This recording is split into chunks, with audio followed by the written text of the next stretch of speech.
Kia ora koutou katoa, no mai hoki mai ki UFC on Sky mō te tauhou. Welcome back to UFC on Sky for 2024. The wait is almost over. The first pay-per-view event of the year is going down this weekend. UFC 297 in Canada, where the Middleweight title championship has the top of the ticket, and the contender for the title bout this weekend, Dricus Du Plessis, joins me now from Canada. Kia ora and welcome to the show. Thank you so much for having me. It's great to be here. No problem. Look, I know that usually the first question is about preparation, but I am really wanting to know about preparing for a title fight and everything that involves, as opposed to, you know, preparing for just a fight in general. Yeah, of course. I don't think people realize how important it is to take 5 rounds in consideration when you're prepping for a fight. There's a massive difference between 3 and 5. It seems like 10 minutes, but when you're in there, 10 minutes is a dark and long time. So, I mean, that has to be taken into consideration, of course, mentally. The hype, the media, just the magnitude of the situation of fighting for a world title is, everything is intensified. Everything is magnified. It's all the focus, and you have to deal with that and be ready for that, because come fight night, you need to take that pressure, take that the nerves, the adrenaline, whatever it is that you're feeling, and channel that to the right place. Exactly. And I feel like the interviews that I have seen you do so far, and, you know, on the countdowns and all that sort of thing, I feel like you're cool, calm, collected, and you're taking this all in your stride so far. Yeah, absolutely. I think I've been working for this for such a long time, and you know, I'm really calm in my preparation. I get this calmness from my preparation. I know that I did everything possible, and I know that I have what it takes to do this. And that's where the calmness comes from. I feel that whatever is going to happen is going to happen, but what I can do and what I have control over, 100% has been taken care of and will be taken care of come fight night. And that's where the demeanor comes from. That's why I'm here to conduct business and do what I do. I'm not here to get emotional about it. I'm not here to. This is never personal. And it can, you know, for some people that can be a struggle. You know, when things are said, they're out there in the universe and out there on, you know, social media, and you can never take those things back. But when you're looking at it from a, you know, perhaps a work perspective, it is very different, isn't it? Yeah, that's a fact. But you have to. All of that comes with the territory. That's something that comes with this space, this career, and it's something that you know, having the right people, the right team, the right mindset around this all, and having the right, like I said, the right people to keep you in the right frame of mind, and believing in that, and staying true to yourself. That's the only thing we can do. And you know, mistakes will be made always. Everybody's just human. Everybody makes mistakes, but own up to them if their mistakes were made. And other than that, everybody's not going to agree with you, and they don't have to agree with you. That's completely fine. You have to do what makes you happy and stick with that. And see, these are things that obviously would make for a successful fighter in the UFC, but an even better champion as well, to have these realizations at the same time. But have you done anything in terms of preparation for that stuff? Because, you know, it is intensified. It's kind of a bit new for you, you know, in terms of this title pathway to the octagon this weekend. Yeah, I mean, new for me in the UFC, 100% over the past 6 fights. This is the first time I'm fighting for a title, but prior to the UFC, I had my first title when I was 21, 22 years old. I had 3 titles at the simultaneously, and in that period, since the age of 21, 22 till 26. It was only title fights. Every fight, I mean, it wasn't the UFC, but I fought some big shows in KSW in Poland, which were absolutely amazing. In EFC, I was a double division champion. So all these for great, it prepares you for anything that can happen. And in an actual fact, I've had more title fights than Sean Strickland. That's factual. He has had the big one with Israel Adesanya, but for him, this is also fairly new. I have defended belts, a lot of them, and you know, this is the UFC once again, but I have felt that pressure. So yeah, I mean, it's going to be amazing. I don't think Sean Strickland's somebody that crumbles under pressure at all, but I definitely am not.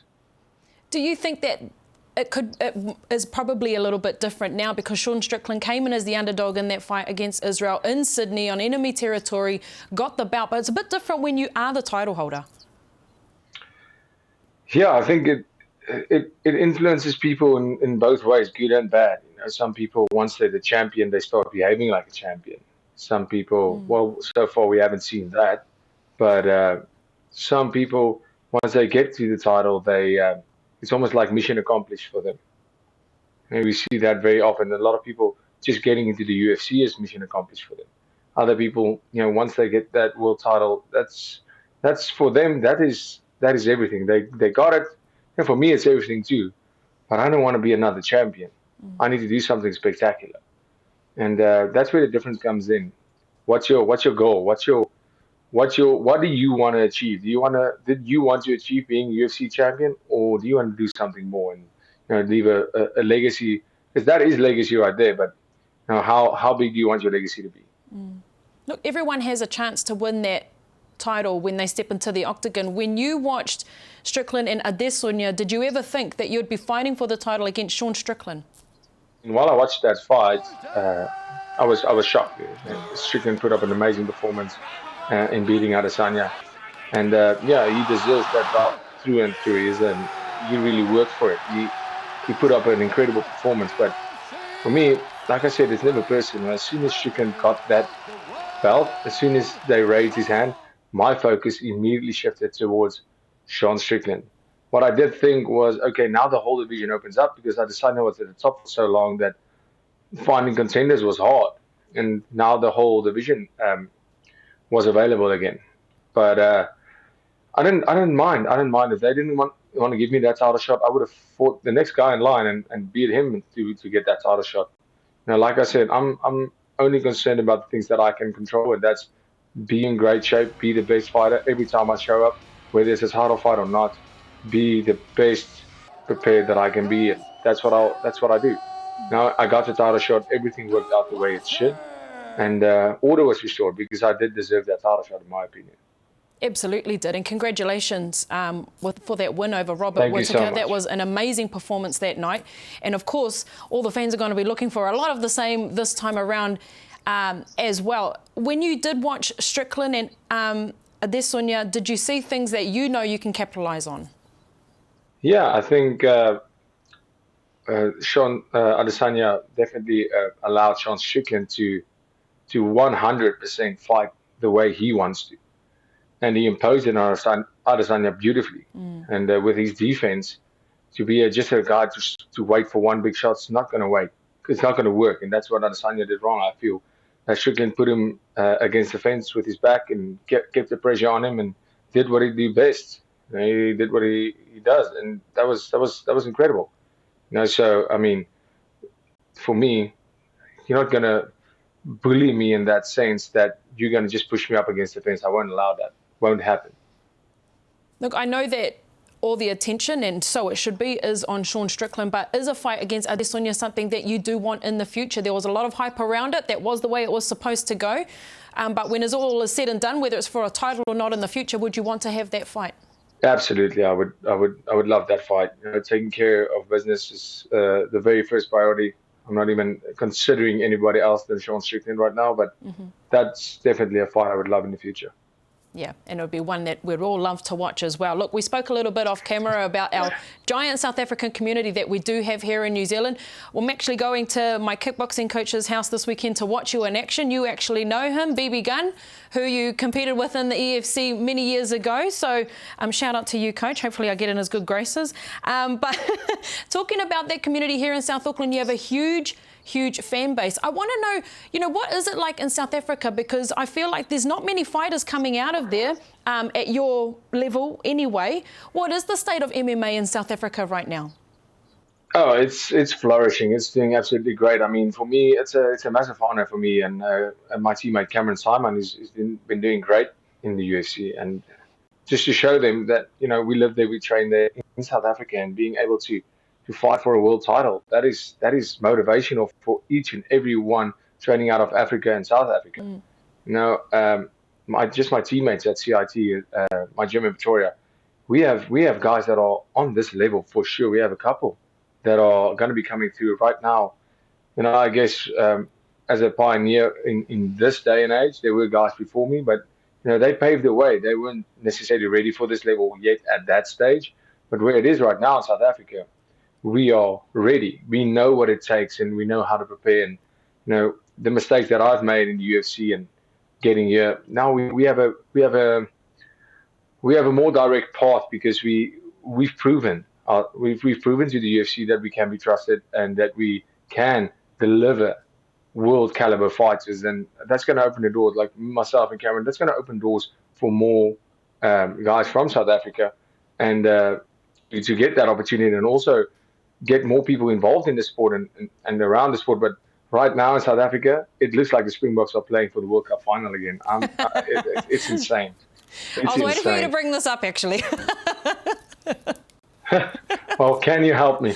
No, good on you, and congratulations where it's due. Springboks taking out the Rugby World Cup, and I hear similar conversations with fighters when I interview New Zealand fighters. They talk about the dream was to become an All Black. They wanted to play rugby. It's all through our school system. It's a staple sport here in New Zealand, but it also was in South Africa. And I've heard you say that you had dreams of becoming a Springbok. So talk to us about that journey and how you've kind of took the off-ramp to MMA instead. Yeah, of course. I really wanted to. I mean, what kid in South Africa doesn't want to be a Springbok? And I took rugby very, very seriously. It's just, we have so many good guys, and I honestly believe that if I ever made it to the level, and let me tell you this, these Springbok guys are on another level when it comes to physicality and how big they are, and it's a completely different sport, but there's so many similarities as well. And like I said, I have a very close connection with the team because they are people I idolize and people I look up to. And I'm an enthusiast of sport in general, and 100% a massive rugby enthusiast. I love the Springboks. I love rugby, and that route for me, I wanted to do that. I would say really a good rugby player. And once it came to a place where, am I going to try and pursue rugby, or am I going to pursue fighting? I just had this feeling that I think I can be an exceptional fighter. I can be a special fighter. And I didn't think I can be an exceptional rugby player.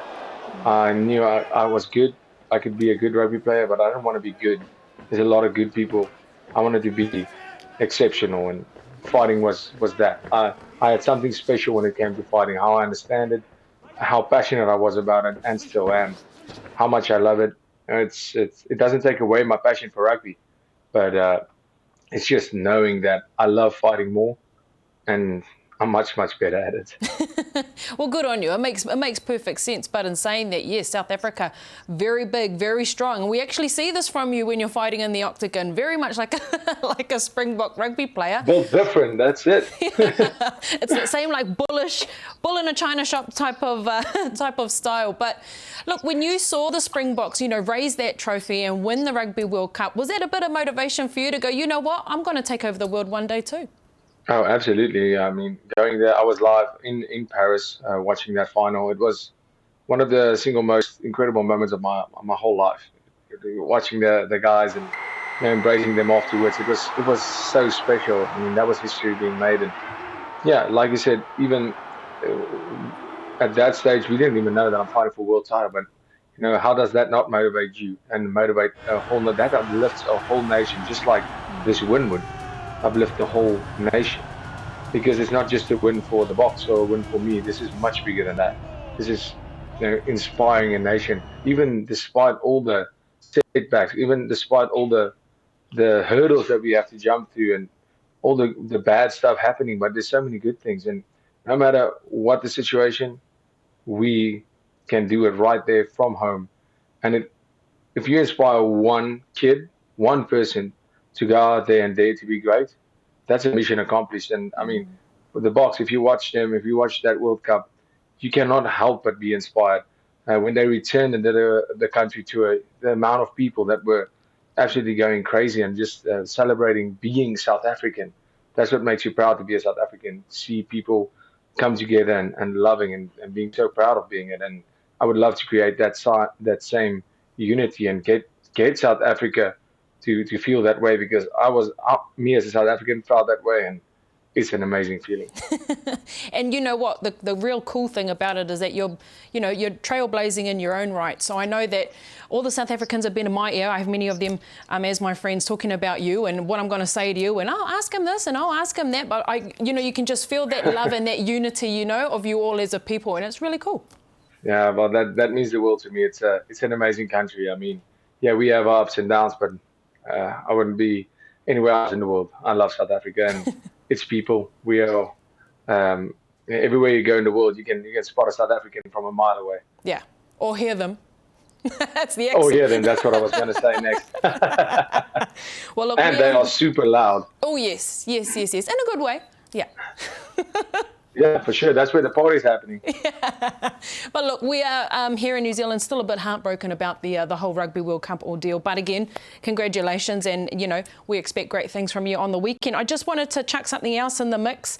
It's not breaking news at the moment, but Dominic Cruz being called in as a commentator and Joe Rogan coming out. What are your thoughts around that? Because Joe Rogan, is known to be the legend of commentary, but Dominic Cruz will be calling your title fight. Yeah, I mean, that's great news. I mean, I love Dominic Cruz. I think he's great. Now, obviously, Joe Rogan, he's called most of my fights. He's an absolute legend. Love Joe Rogan, but duty calls. I don't know what the reason is. But yeah, I mean, it's great. I mean, Dominic Cruz is an absolute legend of the sport. Very knowledgeable, smart guy. I thoroughly enjoy his commentary. So yeah, it will be an honor for me to have him call my fight. Yeah, nice one. His analysis really is second to none. Look, before I let you go, is there anything you'd like to say? I know you have fans here in New Zealand, both New Zealand and South African fans, but I know in particularly all your South African fans here in New Zealand will want to hear something from you right now. Everybody, there in New Zealand, every South African, the belt's coming home.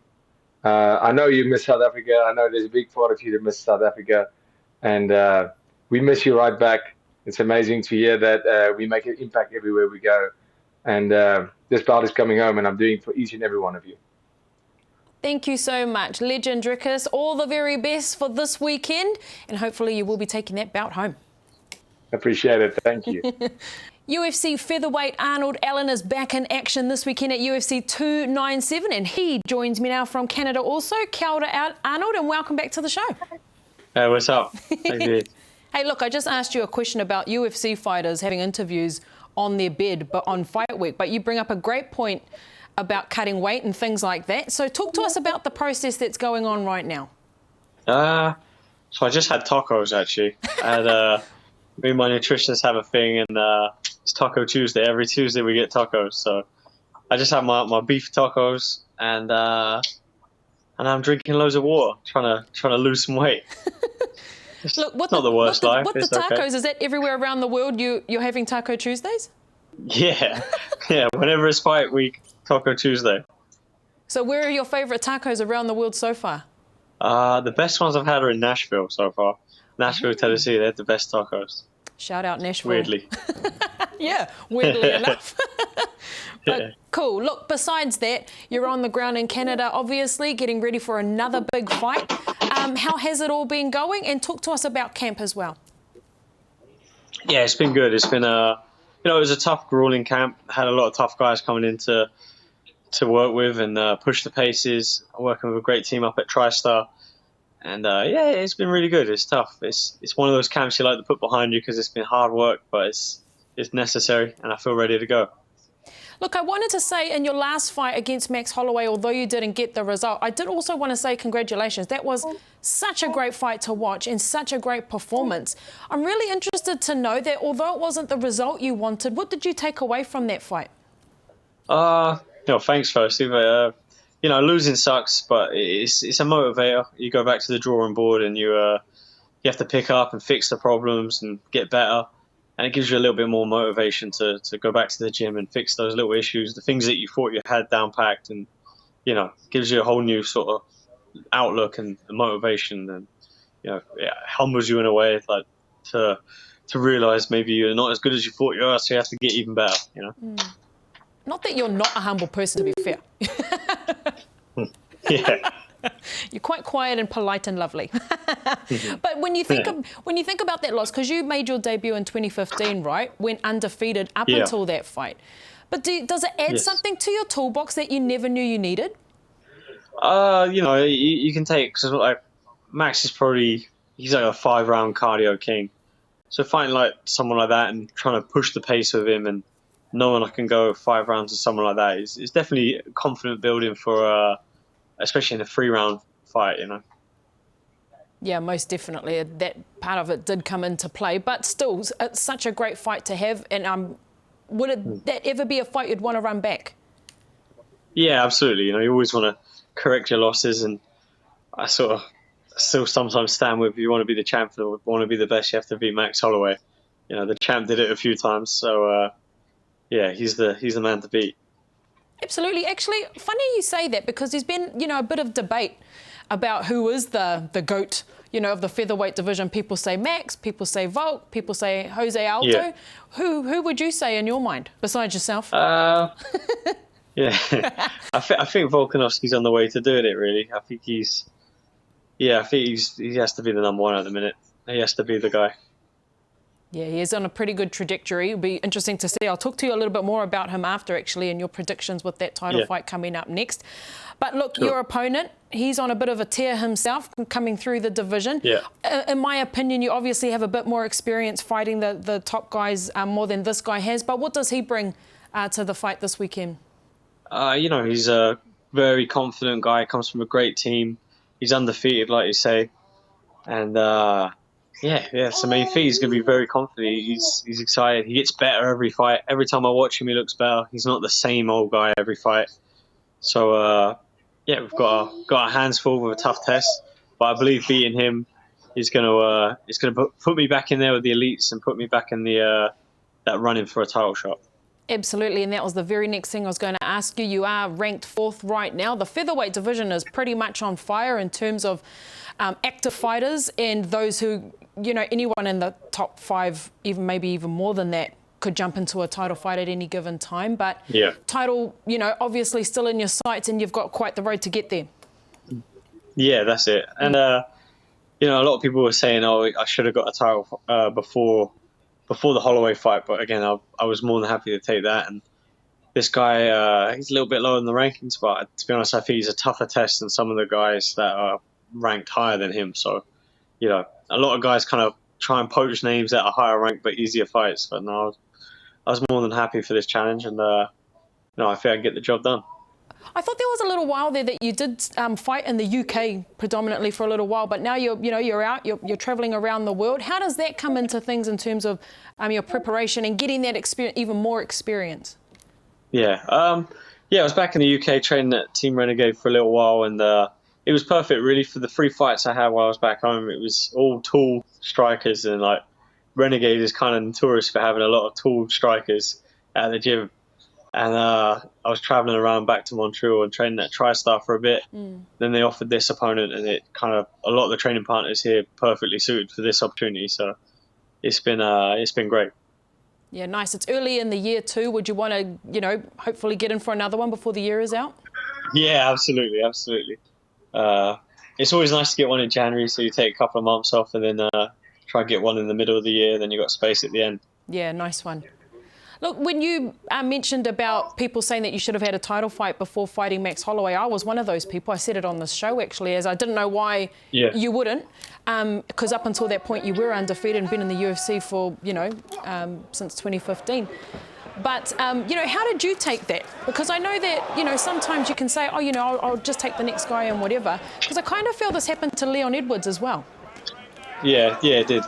I didn't mind, you know. I wanted to earn it, and I wanted to go the hard way and get it. I wanted to be, like, no question. I didn't want to jump the queue and jump the rankings and get my shot before I deserved it. And, you know, coming up short against Max Holloway, then that answers the question. I didn't deserve it at that point, so I have to go back to the drawing board and get better and get some more wins and then earn it.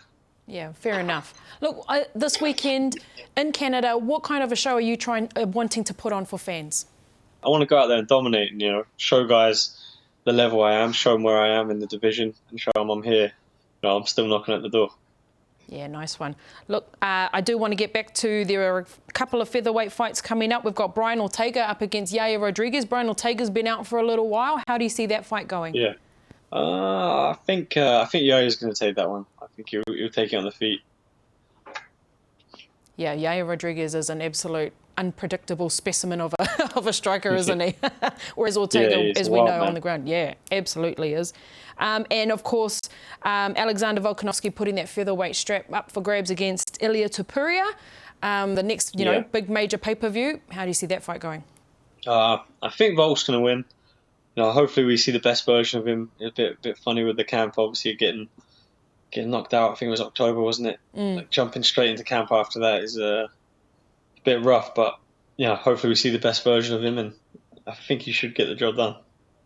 Yeah, I agree, and I am a little bit biased because we're down here in New Zealand, Australia, are very much intertwined. So, but thank you thank you so much for your time. Can't wait to see you back in there this weekend, and we cannot also wait to see you go back up for a run at the title. Thank you, appreciate it. Also, hope you get the birthday present that you want. Thanks a lot. All the very best. Thank you for joining us. Whānau, UFC 297, the first pay-per-view of 2024 is available now. You can go and purchase that at Sky Arena or Sky Sport. Now the card kicks off at 4 p.m. Just a reminder, Dricus Du Plessis up against the current middleweight champion, Sean Strickland, for the strap. If you want to watch the prelims, they are live and free on Sky Open from 2 p.m. Mā te wā.